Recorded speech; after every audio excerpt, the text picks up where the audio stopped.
Okay, Dennis, so you showed me from the 1840s to the 1860s Yes. with that stop break. Yep. Next, what's the next technology? Well, in the 1860s, we started getting horse-drawn, steam-powered fire engines like this one here. Okay. And this was one of the biggest ones they made at the time. We had one just like this here at this station. And instead of the firemen pumping the water, there was a fire under the water tank, turned the water to steam, and the steam was forced through and actually turned the pump. So that wasn't done by manpower. And to get it to the fire, it was pulled by horses. Okay, and you were saying that there was someone that rode on the back.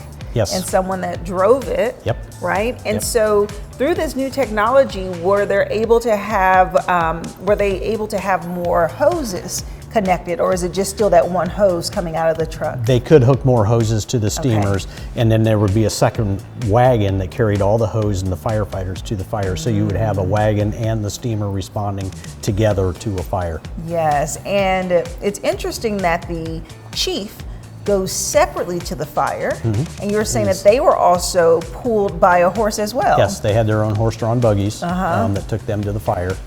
And because of the steamer only needing 2 men to actually operate it as opposed to 20 to 40 men for the hand pumper, this allowed cities to start creating paid fire departments because they didn't have to pay as many men. And Cincinnati, Ohio actually had the first steamer and the first paid department in the country. Really? Yeah. And so before was firefighters volunteers? Yes.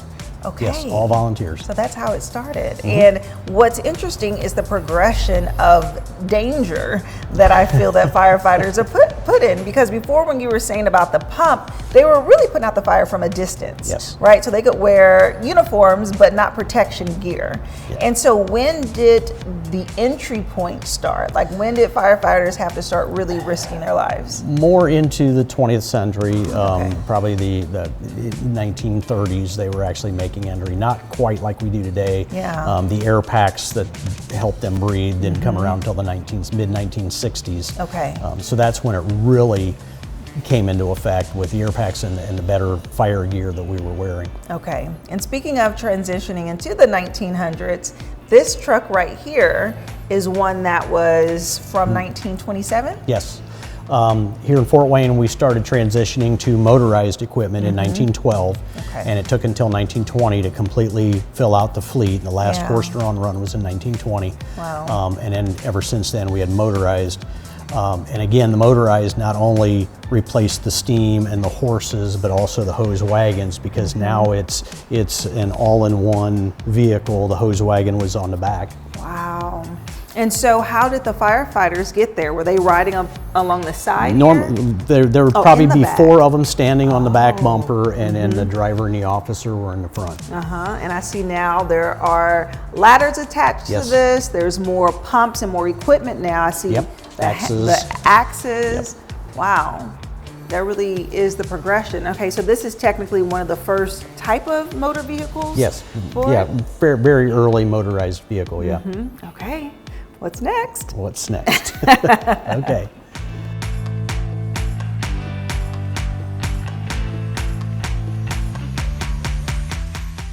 All right, Dennis, the infamous fire pole. Yep. Yeah, and so this is the original one that was here at the station? The original one, yes. The bedroom was upstairs, and this was where they came down at night to get on the trucks quickly. They slid the pole. Oh, wow. So the bedrooms were upstairs. So they were staying, I guess, those who were on duty? Yeah, our department has transitioned that way too. When we first went full-time paid in 1882, the firemen worked 29 out of 30 days. They got about an hour and a half off a day to go home and take care of what they needed to at home, but they basically lived here. That reduced down in 1919 to 9 days on, 1 day off, and then in 1920 they doubled the size of the department, created 2 shifts, and they worked 24 on, 24 off. That's a lot of work. You know, that is a lot of hours. A lot of hours. And so does this pole still work? Yes. Oh, really? It doesn't do anything. You just slide down it. Do you want to Now give we've us got an it example? closed No. because the insurance companies won't let us use them anymore. Wow. And that's the trend for all fire stations now. It used to be all our stations had poles. Yeah. Now only one downtown. All the rest are built one story so that nobody gets hurt on a sliding down the pole. Oh, I still thought firefighters slid down poles. No, it's just one place in town. That's it. Okay, that is awesome. So you have been a firefighter for 45 Around short years? Yeah. Okay.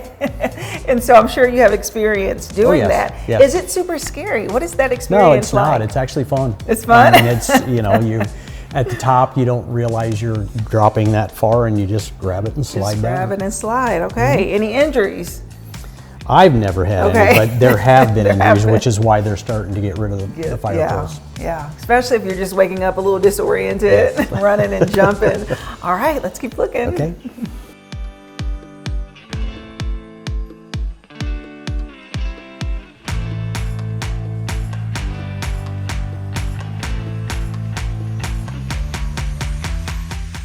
Okay, so now we are on the other side of the Yep. first floor, and it has more motorized vehicles, but you said there's something special about this area.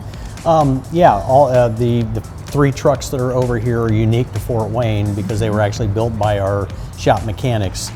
They built the fire trucks. The city purchased the chassis from International Harvester that had a plant here in town, and the mechanics built the rest of them. So Wow. they're unique that way, and it also made them half the cost rather than buying custom fire trucks. Yeah, that's awesome. Made it really cost effective. And also, what is this Cadillac ambulance? What was that used for?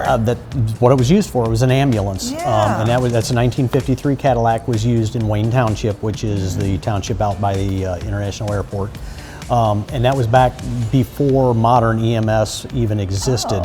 When they came to get you in one of those, they threw you in the back, got you to the hospital as fast as they could. There was no medical treatment being done.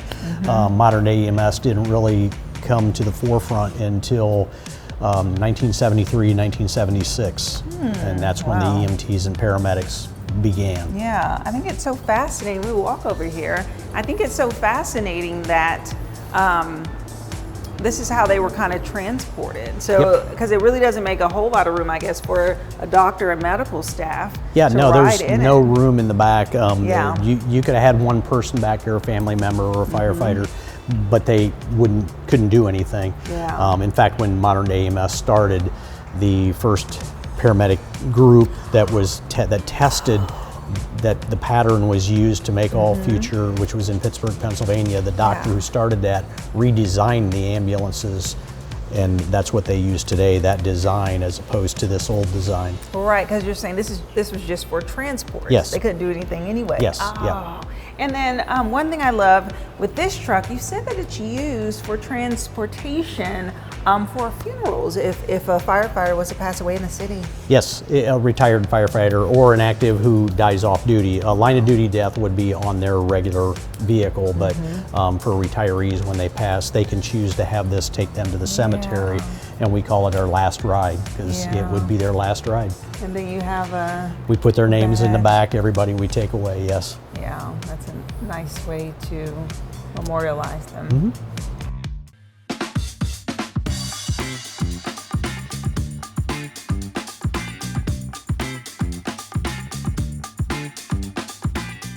So now we are in the alarm room. Yes. And I see so much history. So can you kind of walk us through what this room really indicates? It indicates this is how we received the alarms and knew where to go, when to go.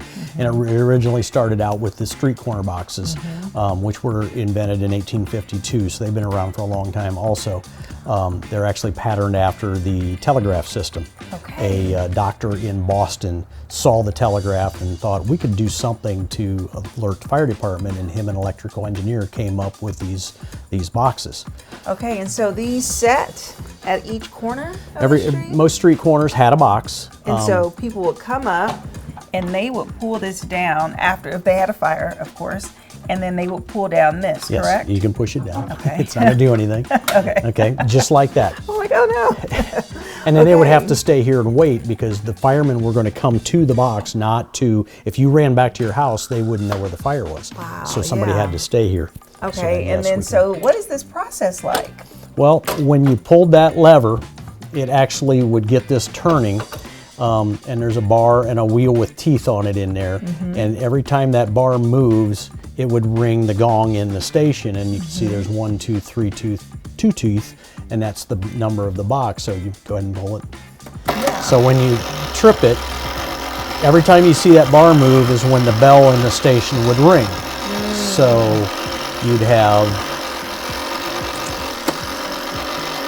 1, 1, 2, 3, 1, 2. Okay, so 1, 1, 2, 3, 1, 2. So 1, 3, 2 is the number of the box. 1, 3, 2. Oh, so they would then go over to their desk and look up the card that had that number on it. Because it would ring. It would ring on the bell. It would ring on the big on bell. the wall. And then they would find that card with 132. It would tell them what street corner it was on and who went. And you're saying that these are all the different boxes in the city? Yes, that's all the boxes over in the city. Okay, so they had to move, the dispatch person had to move really quickly to get through, and then once they learned the number, what was next? Well, that initially it went directly into the stations, and this was in the station. They would see where it was and they'd go. Okay. When dispatchers came along, then the boxes were received on this slate board back here, and each one of these banks had a group of boxes. So if that number was in this bank, these lights would ring, this bell would ring, this would light up. They'd still count the number of rings, and then go over to their sending unit and put that number in. And that's what they would send out to the stations. And so how long was this method used? And is this the only way that a fire was detected? In the early 1850s through the 1900s, yes, it was. Unless you ran down to a fire station. And they were here in Fort Wayne until 1990. That's when they started pulling them out, because by that time, the only time they were pulled was false alarms, and they were being abused by that time. And within about 4 years, they were all gone. So there are no more boxes in Fort Wayne. And so now I guess then in the 1990s, how were people reporting their homes? Telephone. Okay. Dispatching was a little different. Everybody had phones, and then the cell phones started coming in. And now with cell phones, everything is reported so much faster. But it's technology. Yeah, and so now you say that technology has evolved in a way where it's only a computer. Everything is computerized now. Yeah. Wow. And then let's talk about over here and some of the technology that's on this wall. Well, this is basically the unit that replaced the slate boards that were in dispatch. So this was a newer version of that. And then this one was used at GE Corporation in town here. The city had one just like it. The city scrapped it, the one we had, but when GE took theirs out of service, they found out it was the only one of its kind left, and the Smithsonian Institute wanted this, but they gave it to us. Wow. That's pretty awesome. And then what is this right here? This is what's called a repeater system. It's basically an amplifier.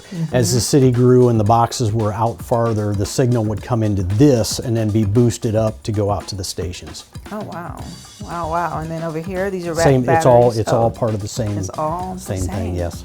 Wow, so this has been so interesting learning more. I mean, I learned so much about how firefighters work and how the equipment has evolved over the years. So thank you so much, Dennis, for taking me on a tour. And so if someone is interested in coming and exploring this place, just like I did today, how should they go about finding out your hours and how to get tickets? Well, they can look on our website, fortwaynefiremuseum.com, or our Facebook page, same thing. But we're open weekdays, Monday, Tuesday, Thursday, Friday from 10 to 4, Saturdays 10 to 3. We're only closed Wednesdays and Sunday. Yeah. And then cost to get in is $6 for adults. Kids are $5, seniors are $5, and 2 and under is free. Okay, well, awesome. Thank you so much. You're welcome.